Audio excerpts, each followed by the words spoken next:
8 thứ âm thanh mà Như Lai có được, dụng sẵn có nơi từ tánh. Trong kinh Phạn Ma Dụ có nói 8 âm là: thứ nhất, tiếng hay nhất. Tiếng nói ai diệu.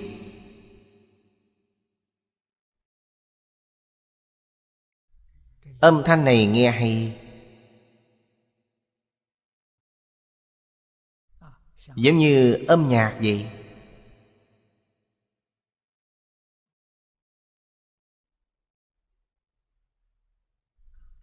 Ai?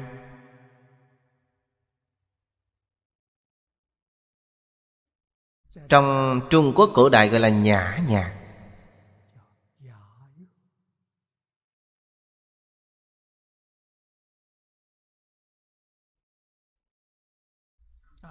Phần nhiều là lời ca được xướng trong tế điển.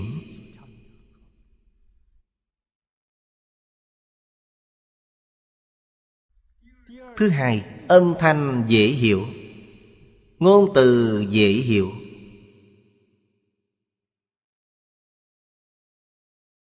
Không phải quá thâm sâu,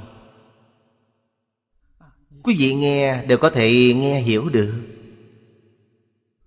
Nếu nghe không hiểu thì không thể sản sinh hiệu quả giáo hóa chúng sanh.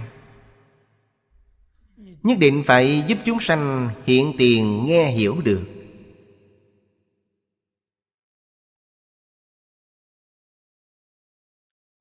Điều này chúng ta phải biết.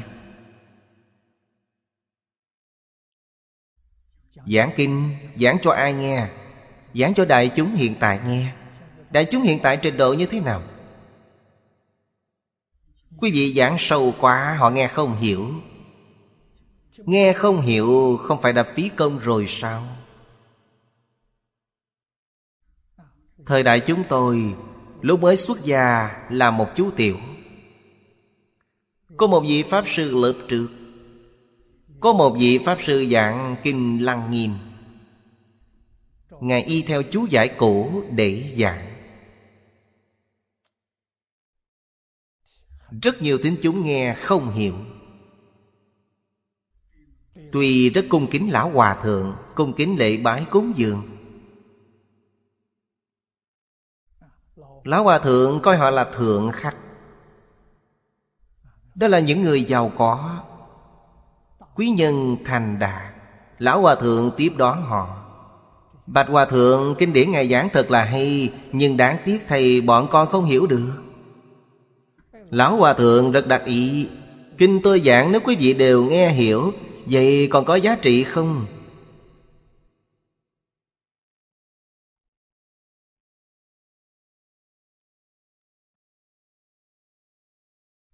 Quý vị xem cách đối đáp rất thú vị, nghe rất thú vị.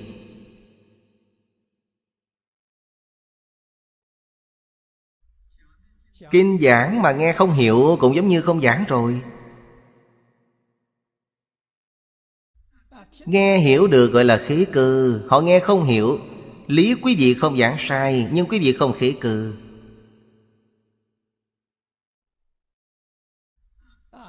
Khế lý không khế cơ. Đó chính là hiện nay chúng ta nói lời vô ích. Khế cơ không khế lý, đó gọi là lời ma quỷ. Lời của yêu ma quỷ quái, không phải lời của Phật. Điều tôi giảng quý vị rất dễ hiểu.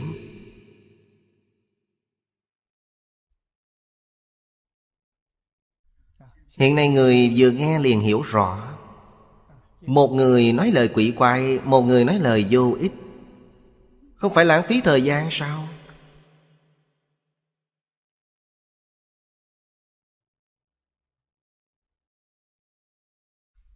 Về lý không nói sai, lời lẽ mọi người đều có thể nghe hiểu. Như thế mới hiệu quả, mới có thể nói là đại chúng được lợi ích. Vì vậy lời lẽ hiểu được, ngôn từ dễ hiểu, quan trọng. Thứ ba, thanh âm điều hòa, lớn nhỏ vừa đủ. Người nghe dung hòa, tự nhiên hiểu được lý trung đạo. Câu này thật không dễ. Thật sự chỉ người minh tâm kiến tánh, những người đại tu hành mới có công phu này. Người bình thường không làm được.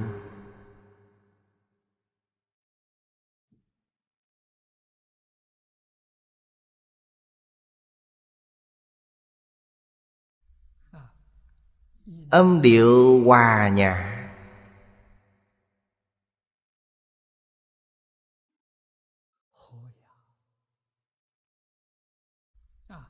âm lượng vừa phải, khiến người nghe có thể cảm nhận được cái gọi là ý tại ngôn ngoại. Người nói nếu như có công phu, người nghe cũng có trình độ. Chưa có trình độ này thì người nghe vẫn là thành kính như Đại sư Ấn Quang đã nói. Người tâm tình hời hợt, Phật đến giảng cũng vô ích. Người không có tâm cung kính thì sẽ hoài nghi thánh giáo. Vậy thì vô cùng khó khăn. Bản thân họ có chướng ngại nghiêm trọng.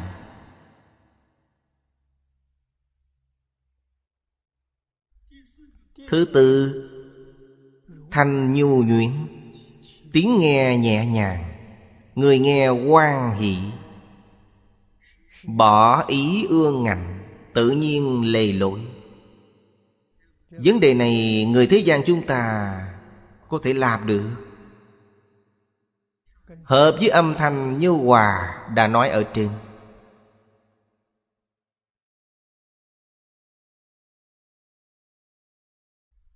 Trong Hoa Nguyên Quang hướng dẫn chúng ta xử sự tiếp vật đối đãi mọi người phải nhu hòa chất trực. Chất trực chính là có chúng ta khi xử sự đối người tiếp vật phải dùng chân tâm, thái độ cần nhu hòa. Chúng ta thường nói bình dị dễ gần, đối đãi người bình đẳng.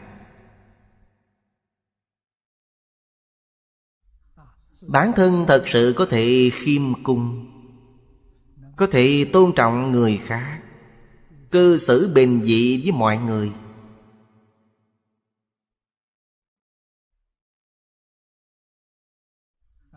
Đây là thái độ cơ bản của việc đối nhân xử thế. Bồ Tát đều có đủ điều này.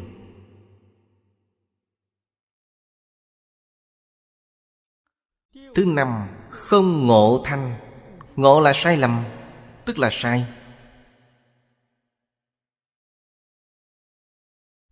Lời lẽ không có sai sót.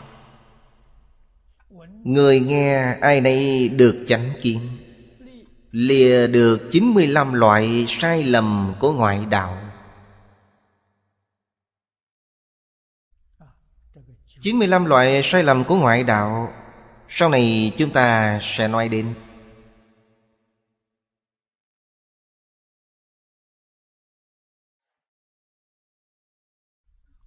Kinh Hoa Nghiêm và Kinh Bát Nhã nói 96 thứ ngoại đạo. Còn một loại kia từ đâu mà có? Loại đó trong Phật giáo gọi là A-la-hán. Quý vị xem trong giáo lý Đại Thừa coi A-la-hán là ngoại đạo, là ngoại đạo thứ 96. Vì sao vậy? Đó là Phật Pháp, nhưng là Phật Pháp tiểu thừa. Nếu chấp trước tiểu thừa, không còn phấn đấu nữa, liền gọi là ngoại đạo. Lúc tiểu thừa tốt nghiệp, nhất định phải hồi tiểu hướng đại, phải vào đại thừa. Vậy là đúng rồi. Nhưng tiểu thừa là đã hài lòng rồi, vậy là sai rồi.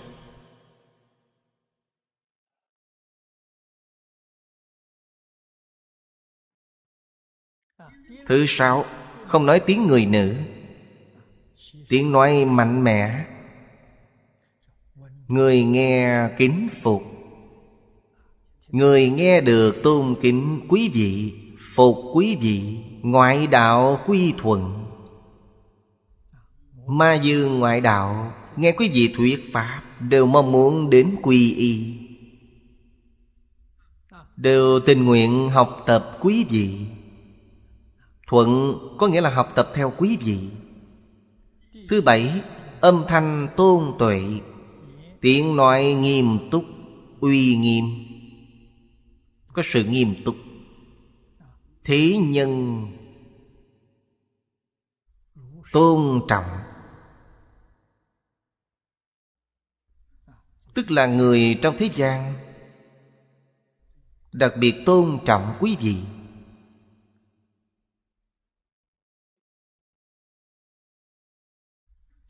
Âm thanh của người có trí tuệ, người nghe tôn trọng. Người có trí tuệ, lời nói của họ làm cho người nghe đều tôn trọng, đều hoan hỷ. Vì sao vậy? Những gì người trí nói ra là chánh luận, không phải là thừa, không có tri kiến sai lầm, khiến người nghe được. Quý vị xem, trí giải khai lãng, nghe được hoan hỷ. Người khai ngộ tất nhiên không vấn đề gì. Những người chưa khai ngộ phải làm sao? Đọc nhiều kinh sách là được.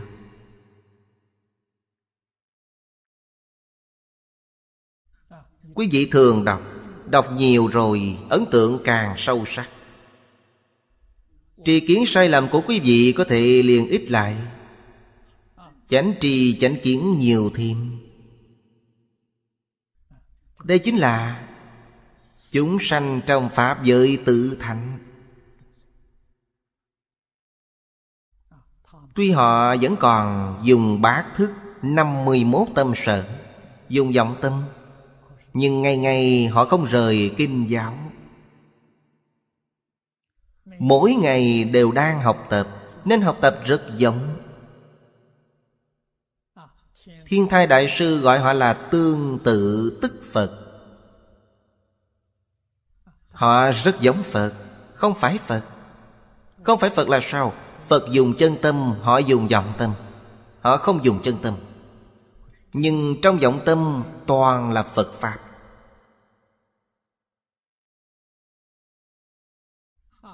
Tuy là vọng tâm, nhưng dường như là thật. Thế nên tự thành Pháp giới gọi là tương tự tức Phật. 4 cấp bậc: Thanh Văn, Duyên Giác, Bồ Tát, Phật. Ở thế giới cực lạc phương Tây là cõi phương tiện hữu dư.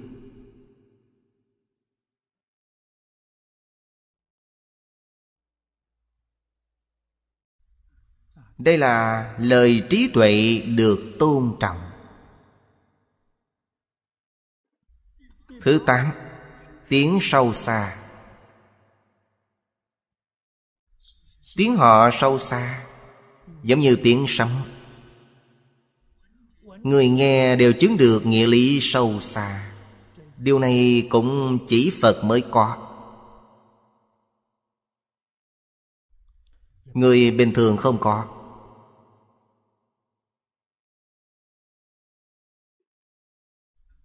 Âm thanh của họ chấn động lòng người.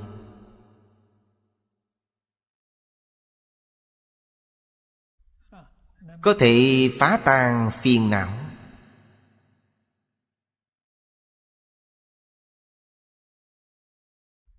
Có thể khiến người khai mở trí tuệ.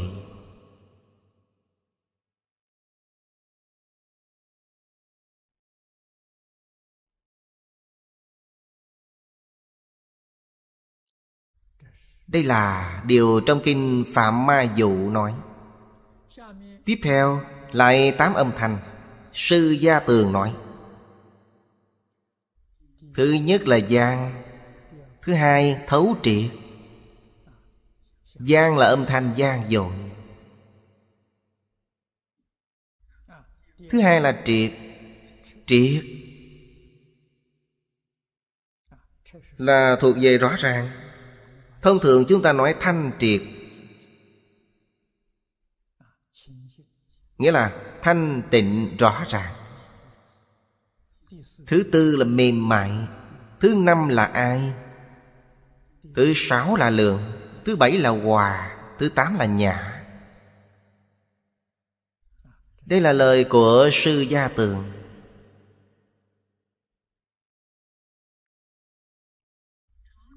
Sướng là nói rõ.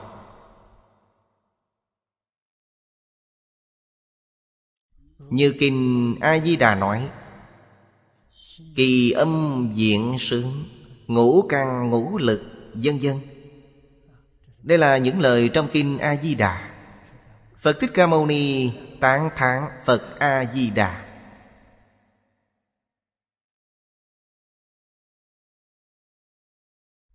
Kỳ âm diện sướng, những giáo nghĩa cơ bản của thế giới cực lạc. Ngũ căn, ngũ lực, thất bồ đề phần, bát chánh đạo. Đây là những điều thường nói ở cõi phàm thánh đồng cư.